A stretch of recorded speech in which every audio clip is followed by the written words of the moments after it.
तू मेरा है। क्या कहते हैं दुनिया के लोग, तू मेरा तू मेरा तू मेरा। इस रिश्ते को मिटा दोगे, इस झगड़े को मिटा दोगे, तो मेरे भगवान ये क्या होगा। अच्छा आप किसको, दशा मुझे की भगवान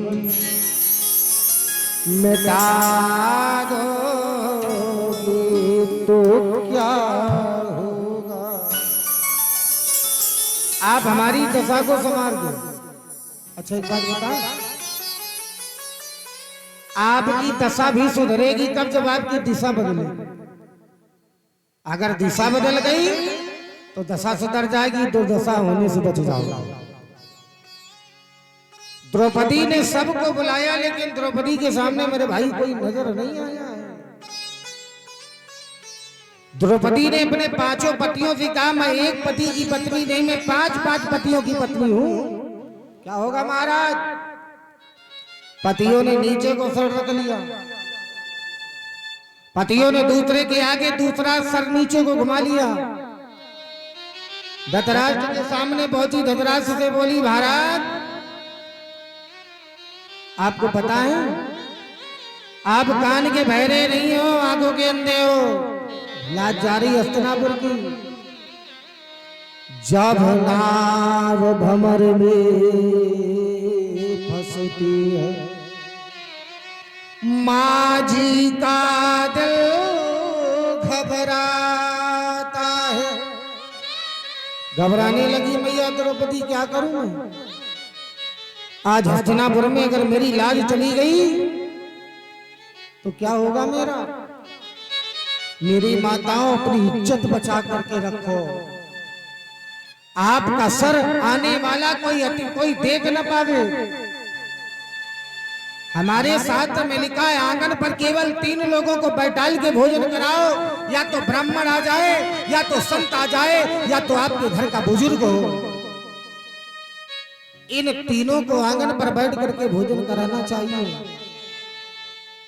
और जिनके घर में ब्राह्मण संत और बुजुर्ग आंगन पर बैठ करके भोजन करते हैं ना साहब, उनका आंगन आंगन नहीं, उनका आंगन मंदिर होता है।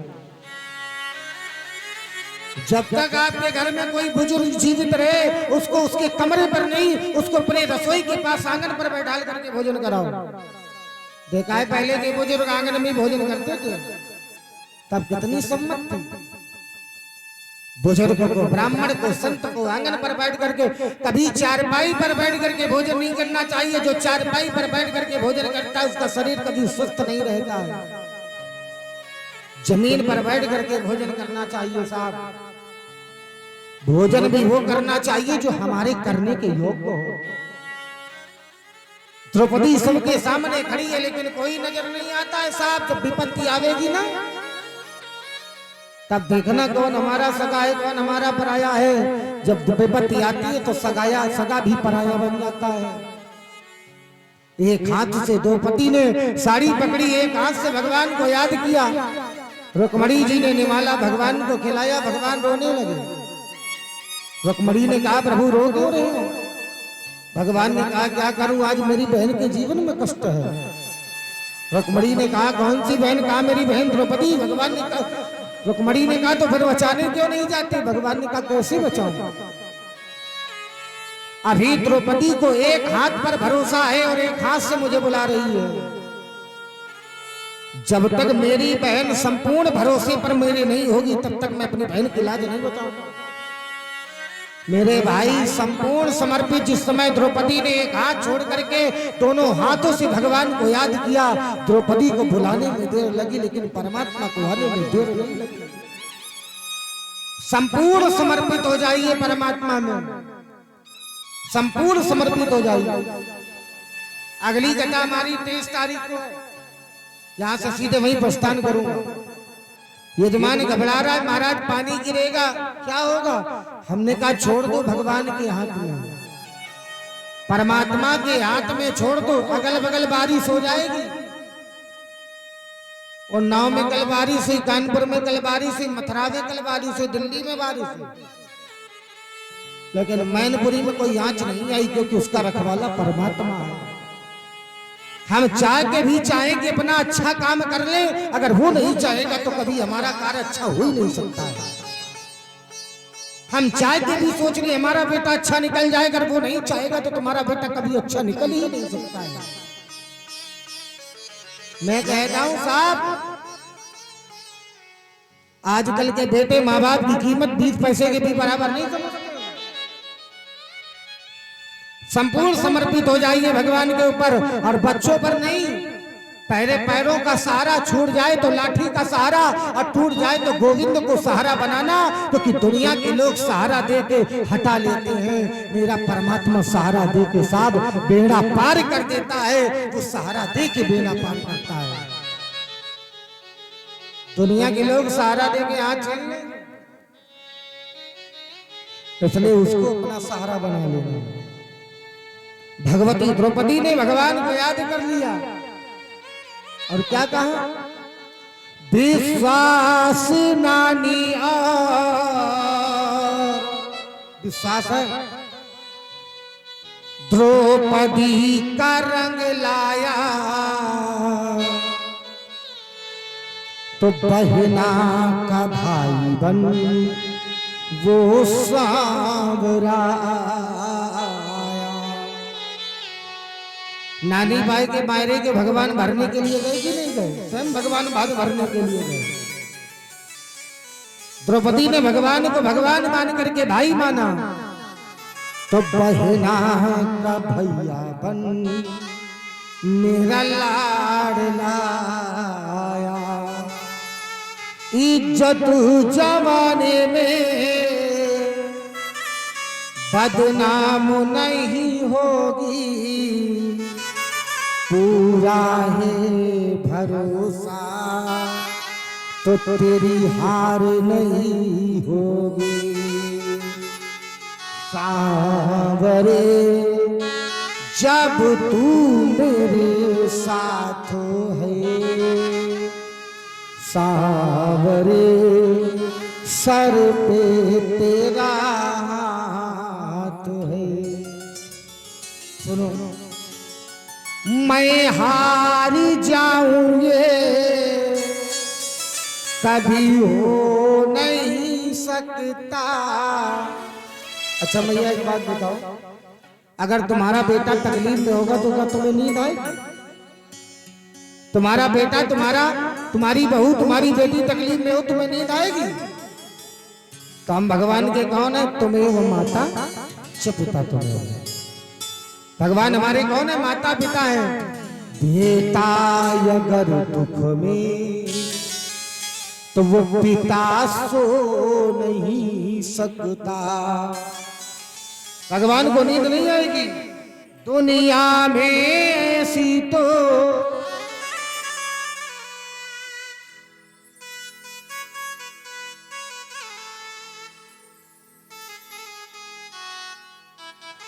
बेटा अगर दुख में पिता सो नहीं सकता। दुनिया में ऐसी वो सरकार कहाँ होगी? अरे भैया मेरी सरकार तो ऐसी है जो सारी सरकार बनाती है। अच्छा बनाती कि नहीं बनाती? सारे पदों में लोग 5 साल बैठते, लेकिन एक ठाकुर जी का पद है जिस पद पे बैठ जाने के बाद फिर कोई उतरता नहीं है। मैं कभी हारूंगा नहीं, मुझे तो जीतना ही जीतना है, और हारने वाला तो संसार के लोग हैं। जो हार जाते हैं उनको जिताता है। नंदन ये कहता है कन्हैया किस्मत जगा। बेटे की हार तुम्हें, अच्छा हारते कौन है? जो उपहार कभी जिंदगी में तो खाए। एक बात मेरी मान लो, जब कभी जिंदगी में दुख आए तो भगवान से कभी शिकायत मत करना। भगवान के मंदिर में पहुंचना और भगवान से शिकायत न करना। मैंने एक बार गुरुजी से कहा भगवान ने हमें दुख दिया है, गुरुजी ने हंस के कहा बेटा भगवान ने दुख दिया है तो शिकायत मत करना, भगवान से कहना चाहिए जितना देना, जितना देना हो तो मुझे उतना दुख देना, लेकिन दुख से लड़ने की हमें ताकत जरूर देना। प्यारे ताली जोर से बजाओ। अगर दुख से लड़ने की ताकत होगी तो वो दुख भी एक न एक दिन सुख बन जाएगा। परमात्मा को पता है, कितना बढ़िया स्वभाव परमात्मा को पता है। अगर एक चीज लेता है तो जीने के लिए दूसरी वस्तु दे देता है। मैंने सुना आपके गांव में एक मैया की मृत्यु हुई ना परसों, एक्सीडेंट हुआ। भगवान चाहते तो माँ के साथ बेटे को भी ले लेते, लेते कि नहीं लेते। भगवान ने सोचा चलो माँ का तो जीवन चला गया है लेकिन बेटे का भविष्य बर्बाद ना हो। आप घबरा रहे, मैं व्यासपीठ से कह के जा रहा हूँ वो बेटा सही सलामत होकर के तुम्हारी चौखट पर ना आवे तब करना आएगा। क्योंकि परमात्मा को पता है कि पिता के जीने का सहारा अगर पत्नी छीन चुकी है तो पिता के जीने का सहारा एक औलाद बने। वो दुख देता है ना साहब, तो दुख से लड़ने की ताकत भी देता है। और जब मैंने अपने घर में इस बात को बताया तो मेरी माता जी ने हंस के कहा चलो माँ तो गई, कम से कम बेटे को तो बचा दिया। अरे भैया बेटा बच जाए हमारे घर का, अगर किसी माँ से कहा जाए तुम्हारे बेटे को मारा जाएगी, तुम्हें मारा जाए, तो तुम क्या चाहोगे? हमें मार दो हमारे बेटे को। और अगर बेटा चला गया होता और माँ जीवित होती तो 4 महीने चलती तो वो 2 महीने में ही खत्म हो गई। किसी के जीवन में ऐसा ना हो जो माँ बाप हो और उनके सामने बेटा चला जाए। सबसे बड़े दुख है कि माँ बाप जिंदा और बेटा चला जाए। भगवान में कभी दोष मत निकालना और ये मत सोचना कि भगवान की कथा में विघ्न पड़ गया, कुछ नहीं पड़ा है। जो हमारे जीवन में दोष लगा है उसका तो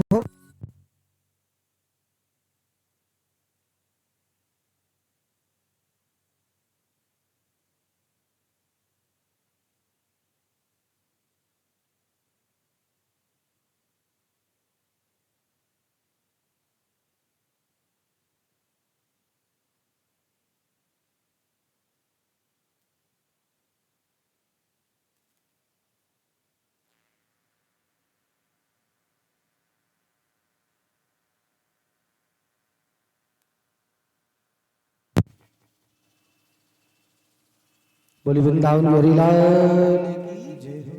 तो जो जीवन में हमारे दोष लगा उसको तो हमें भोगना ही पड़ेगा। अब भगवान आए और द्रौपदी की लाज बचाने लगे। जब द्रौपदी ने आंख खोली तो भगवान ने उंगलियां हटाई, देखो बहन तुम्हारा कर्जा निकाल रहा हूं मैं, तुम्हारा कर्जा निकल रहा है। अब भैया भगवान जैसे ही द्रौपदी ने देखा भगवान की साड़ी खत्म हो गई। जैसे ही भगवान की साड़ी खत्म हुई दुर्वासा जी दौड़ करके आए और दुर्वासा जी भगवान की साड़ी पर साड़ी का आकार बना करके बढ़ाने लगे, आकार बढ़ाने लगे। भगवान ने कहा द्रौपदी संत की वाणी कभी मिथ्या नहीं होती। अगर भगवान की जिंदगी में भगवत्ता कम हो जाए तो अगर भक्त आपके जीवन में संत होंगे तो संत तुम्हारी आई हुई लाज को बचा कर तुम्हारे जीवन का कल्याण करते हैं। दुर्वासा जी ने द्रौपदी जी की लाज बचा दी साहब। अच्छा बुरा हुआ क्या? भक्त के जीवन में भरोसा है। आप कहते महाराज हमें भरोसा नहीं, विश्वासम फलम दायकम। जिधर आपको विश्वास हो जाएगा परमात्मा वहीं आपको दर्शन देगा। महाभारत का संग्राम निश्चित हो गया और जब महाभारत का संग्राम निश्चित हुआ तो दुर्योधन भी भगवान के पास मदद मांगने के लिए पहुंचा और अर्जुन भी पहुंचा। दोनों लोग पहुंचे। दुर्योधन पहुंचा तो भगवान के सिरहने बैठ गया और अर्जुन पहुंचे तो भगवान के पैरों के नीचे बैठ गए। याद रखना मेरे भाई, किसी के आसन पर नहीं बैठना चाहिए। किसी के आसन में संतों का होता है आसन और गृहस्थों का होता है बिस्तर। आप लोग कहते नहीं है बिस्तर बिछा दो, कहते कि नहीं कहते? गृहस्थों का होता है बिस्तर, जो विषयों से तर है वो बिस्तर है, जो विषयी है वो बिस्तर है और संतों का होता है आसन, जिसमें राम का आसन लगा हुआ है वो आसन, और आसन में किसी को नहीं बैठना चाहिए। किसी के आसन पर व्यक्ति को नहीं बैठना चाहिए, दूसरे के आसन पर किसी को नहीं बैठना चाहिए। इसलिए किसी के आसन पर व्यक्ति को नहीं बैठना चाहिए। आसन भगवान, यह आसन भगवान का होता है। सुखदेव सूत जी महाराज कहते हैं दुर्योधन पहुंचा, भगवान के सिर रहने बैठा। संतों ने कहा भगवान जब जगेंगे तब दुर्योधन को भगवान की पीठ का दर्शन होगा। भगवान की पीठ में होता है पाप, पापी वही निवास करता है जहां पाप की दशा होती है। जैसे आपने देखा होगा शराबी वहीं पर बैठेगा जहां ठेका होगा, प्रपंच करने वाला उसी स्थान पर बैठेगा जहां चुगली होती होगी, खुराफाती वहीं पर बैठेगा जहां खुराफात की बातें होती होंगी। भाई वो व्यक्ति को वही चीज अच्छी लगती है। भगवान जगे तो अर्जुन ने कहा अर्जुन तुम कब आए? दुर्योधन से पूछा तुम कब आए? दुर्योधन ने कहा अच्छा मैं आया, मुझसे नहीं पूछा, अर्जुन से पूछा। भगवान ने कहा ये बताओ तुम आए क्यों हो दोनों लोग? अर्जुन ने कहा मदद मांगने, दुर्योधन ने कहा मदद मांगने। तो भगवान ने कहा बोलो मैं क्या दे दूं? मेरे एक तरफ 18,000 छोड़ी सेना, एक तरफ मैं अकेला, और मेरा ये प्रण है कि मैं युद्ध नहीं करूंगा। दुर्योधन ने कहा पहले प्रभु हम मांगेंगे। अर्जुन ने कहा, भगवान ने कहा अर्जुन तुम? अर्जुन बोले बाद में प्रभु, क्योंकि जिसके जीवन में संतोष है उसी को सब कुछ मिला है। संतोष रखिए, भगवान के मंदिर में जाइए, सबके पीछे खड़े हो जाइए, तुम्हें पूजा का मौका ना मिले, लोगों को देखा है मिले ना मिले दर्शन करने का किनारे खड़े हो जाओ, भगवान को मन ही मन में याद कर लो। जैसे हृदय में हनुमान के मिल गए थे वैसे ही तुम्हारे मन के मंदिर में दर्शन दे देंगे। कथा सुनने आओ ये मत सोचो कि हम पीछे आए तो आगे घुस के बैठ जाए। जब कथा सुनने आओ पीछे बैठ जाओ, लाओ कुछ ना लाओ, बस हृदय से भगवान की चिंतन में बैठ जाओ। देखना तुमने कभी कुछ मिला हो ना मिला हो, लेकिन कथा से तुम्हें संतोष धन की प्राप्ति जरूर हो जाएगी। आपको संतोष धन की प्राप्ति जरूर होगी, कुछ मिला हो ना मिला हो। गज धन बज धन बाज धन और रतन धन खान, जब आवहे संतोष धन तो सब धन धूरी समान। जीवन में संतोष होना चाहिए। सूत जी महाराज कहते हैं भगवान ने कहा क्या करो, तो दुर्योधन ने बुद्धि लगाई। अच्छा भगवान के काम में कभी बुद्धि मत लगाओ। एक बात बताएं आपको, भगवान के काम में जो बुद्धि लगाता है, तो ये बुद्धि आपको दी किसने? किसने दी है बुद्धि आपको? भगवान ने दी। और भगवान के काम में अगर ये बुद्धि लगेगी तो तुम्हें पागल बनना ही पड़ेगा। जब मंथरा हो गई थी तो तुम क्यों नहीं हो जाओगे? इसलिए जो लोग कहते महाराज चलो टाइम नहीं पास होता, भागवत में टाइम पास कराते, भागवत कोई टाइम पास करने का पांडाल नहीं है। भागवत तो साक्षात भगवान को पाने का विषय है, और उस परमात्मा को हम प्राप्त करें, साक्षात ब्रह्म को प्राप्त करने का विषय भागवत, भगवान से मिलाने का विषय है। तुम कहते महाराज ये किताब है, ये कोई किताब नहीं है भागवत कथा। दिस इज नॉट बुक, ये कोई किताब नहीं। अगर किताब होती इतना तो दाढ़ी और काकन की हर स्कूल में बच्चों को पढ़ाई जा रही होती। ये किताब नहीं है साहब, ये साक्षात दिस इज गॉड, ये साक्षात भगवान है। ये गुरु कृपा की छांव के नीचे बैठ करके पढ़ाई जाती है। ये धन से नहीं, ये धर्म से सिखाई जाती है। धन से कथा हो सकती है लेकिन धर्म नहीं हो सकता है।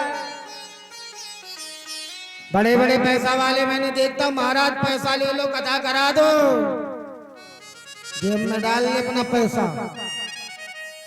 जेब में डाल दे पैसा। और ये मत समझना महाराज किसी को चाहे डीएम हो चाहे कमिश्नर हो, सब मैं अंगूठा में रहते मैं किसी को नहीं मानता मैं किसी को नहीं। चाहे कोई XYZ क्यों ना हो, केवल बस एक माँ और एक गुरु के सिवा तीसरे से किसी से नहीं। बड़े पैसे वाले, बड़े बड़े पैसे वाले मैंने देखे, मैं गया कथा कहने के लिए 8 दिसंबर से लेकर के 15 दिसंबर तक सूरत की पावन धरती पर एक स्थान पड़ता बाटली बॉय पर कथा करने के लिए गया। उस मालिक के पास में बताया 16 फैक्ट्री लगी है साड़ी की। एक दिन बोला महाराज जी हमारे घर नहीं चलोगे? हमने कहा तुमने हमें समय नहीं दिया, हमने तुम्हें समय नहीं दिया। तुमने हमें समय नहीं दिया, हमने तुम्हें समय नहीं दिया। बोले महाराज एक दिन के लिए दर्शन कर लो, हमारा घर पवित्र कर लो। हमने कहा आपका घर हमारे चरण पवित्र करने से नहीं होगा, तुम्हारा कर्म जब तक पवित्र नहीं होगा तब तक तुम्हारा घर पवित्र नहीं होगा। आचरण पवित्र रखो, कर्म पवित्र बनाओ। आचरण पवित्र नहीं है, कर्म हमारे पवित्र नहीं है। और दूसरे को सोचो महाराज पैर डाल देगो तो हमारा कल्याण हो जाओ, खाक कल्याण हो जाएगा। पहले तू समरता के बाद में तेरे घर समरेगा। भाई घर तो तभी समरेगा जब तुम्हारा कर्म समरेगा। महाराज ब्राह्मणों को भोजन करा देंगे, हमारा धन पवित्र हो जाएगा। तुम्हारा धन किसी के भोजन कराने से पवित्र नहीं होगा जब तक तुम्हारा मन पवित्र नहीं होगा। धन पवित्र हो जाएगा लेकिन मन भी तो पवित्र हो जाए। भगवान ने दुर्योधन से कहा क्या चाहिए?